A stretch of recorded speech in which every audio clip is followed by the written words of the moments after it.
নবজাতক শিশু 0 থেকে 6 মাস পর্যন্ত মায়ের বুকের দুধ সবচেয়ে বেশি গুরুত্বপূর্ণ।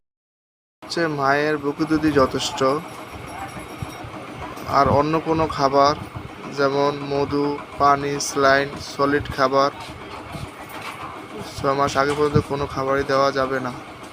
মায়ের বুকের দুধে প্রয়োজনীয় সব পুষ্টি ও রোগ প্রতিরোধ ক্ষমতা বাড়ায়। প্রথম ঘন্টার মধ্যেই শিশুকে মায়ের বুকের দুধ দেন।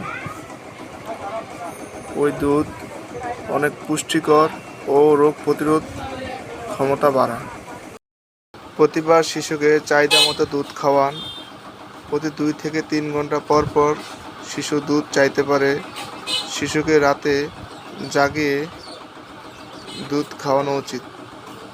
বাচ্চা পর্যাপ্ত দুধ পাচ্ছে কিনা তা জানার উপায় 6 থেকে 8 বার প্রস্রাব করছে কিনা, তার ধীরে ধীরে ওজন বাড়ছে কিনা, বা বাচ্চা সজাগ বা সক্রিয় আছে কিনা। শিশুকে 6 মাস আগে যে খাবার দেওয়া উচিত নয়, গরুর দুধ, গুঁড়ো দুধ, মধু ও চিনি, লবণ মেশানো খাবার, এসব খাবার দেওয়া উচিত নয় 6 মাস আগে।